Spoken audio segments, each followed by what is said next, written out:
Imuniteti i Ballukut nuk u hoq dhe mazhoranca përdori kartonat për ta mbrojtur. A ishte një goditje e fortë e politikës kundër drejtësisë? Pa diskutim që është goditje e fortë madje e drejtësisë, sepse mosdhënia e autorizimit për aplikimin e masë sigurisë të arrestit, qoftë shtëpiak apo me burg, ndikon drejt për drejt në procesin hetimor, në të paktën në fazën ku ndodhet organi akuzës në mbledhjen e provës dhe kryesisht të marrjes së dëshmive të personave të cilët kanë ndjeni për veprë penale apo bashkëpunëtorëve të cilët kanë qenë të përfshirë në atë proces. Mosdhënia e autorizimit u reflektua pa diskutim dhe në reagimet e ndërkombëtarëve, po të shohim dhe mimikën e kryeministrit gjatë seancës plenare shfaqte një shqetësim.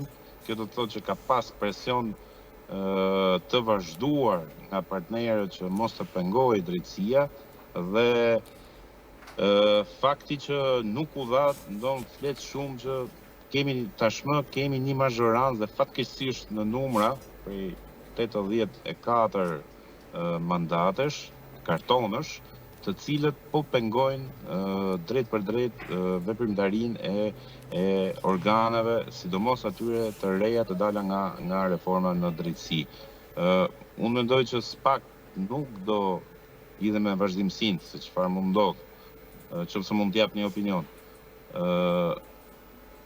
Mendoj që SPAK nuk do ndaloj këtu, SPAK të paktën hapësirat proceduriale, penale që parashikon kodi i procedurës penale, janë të atilla që gjithashtu duke u nisur dhe nga praktika ku zyrtarët e lartë përgjithsisht për 4-5 vepra penale janë hetuar për shpërdorim detyre, për korrupsion pasiv, për fshehje pasurisë dhe pastrimin produkteve të veprës penale. Kujtoj gjithashtu këtu dhe udhëzimin e ish kreut të SPAK zotit Dumani, ku orienton prokurorët përveç hetimit të veprave konkrete të bëhet dhe hetim pasuror. Pra, nisur nga këto të dhëna, nga kjo praktikë gjyqësore dhe nga këto akte shkresore, çmoj që prokuria dhe duke pas konsideruar dhe periudhën pothuaj 3 mujore që arritëm deri në vendimin e kuvendit për mosmiratimin e kërkesës për autorizim, çmoj që prokuria këtë periudhë e ka shfrytzuar, ka mbledh prova dhe shumë shpejt në vlerësimin tim, mbase jam dhe gabim, por çmoj se do ngrej akuza të reja dhe kjo përbën fakt të ri ku prokuria ka hapësirën për të kërkuar sërish, për të drejtuar sërish kuvendit me një kërkesë të dytë për heqjen për miratimin e autorizimit për aplikimin e masës sigurisë shtrënguese të arrestit shtëpiak apo me burg. A mendoni se ka një krisje mes Ramës dhe të ashtu quajturve tradhtar të Partisë Socialiste? Krisje, nuk e di me këtë mazhorancë të tillë me 82 mandate, mungesa e zotit Gjafaj dhe zoni Spir Pali mund të konsiderohet krisje, por u pa qartë që mungesa atyre foli shumë. Dhe fatmirësisht, se gjendur në kushtet e një mazhorance të tillë që mund të cënojë, mund të ndryshojë lehtësisht ligjet, kodet, pra ligjet që kërkojnë shumicë të cilësuar, përbën rrezik për hir të vërtetës. Jo pa qëllim, demokracia ka mekanizma të cilat të imponojnë konsensusin politik parlamentar. Fatkeqësisht Rama i ka këto mandate dhe gjëra të tilla kushte nuk e di sa serioz është dhe sa ndikon te kjo mazhorancë e plotfuqishme, le të themi, por është lajm i mirë. Është lajm i mirë sepse tregon që Partia Socialiste është zgjuar dhe socialistët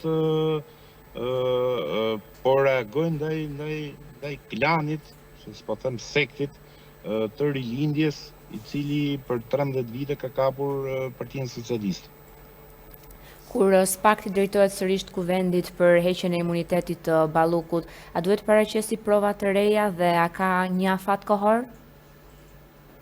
Afat kohor nuk është se ka, pra që t'jenë afate të cilat ndikojnë në themi në dekadencën e të drejtave, pra në ushtrimin e një drejte, nuk është se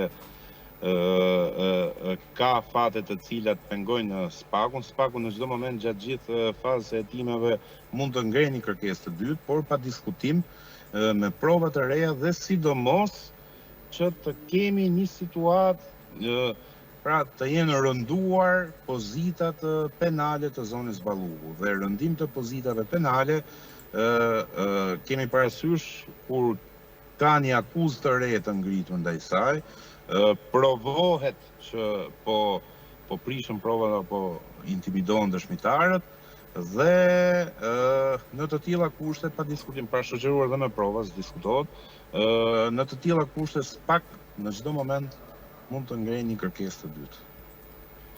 Zoti Logu, përflitet për një dosje tjetër për Ballukun në SPAK, pra një dosje re të cilën prokuroria e Elbasanit e pushoi. A keni burime se për çfarë bëhet fjalë? Të jemi sinqert, nuk kam një informacion të tillë, por SPAK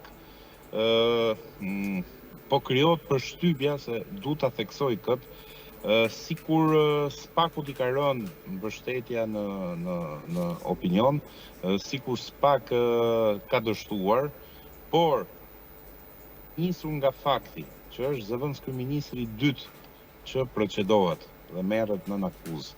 Nisur dhe nga fakti që zoti Rama i drejtohet gjykatës kushtetuese dhe kërkon të shkruaj një praktik kushtetuese dhe vendosjen e kufive mes pushteteve të pavarura, tregon që SPAK realisht është në krye të detyrës dhe po përmbush detyrat e saj kushtetuese dhe ligjore. Pra, ekzekutivi është tronditur në themele, aq sa kërkoj nga kushtetuesja caktimin e kufive që deri ku mund shkoj SPAK për të hetuar apo pezulluar funksionar të lartë, qofshin këto dhe pjesë të kabinetit qeveritar. Ndërsa për një lidhje me çështjen konkrete, nuk di të them, nuk kam informacion dhe s'du të abuzoj me këtë pjesën, s'du të bëj gjithologun me pak fjalë.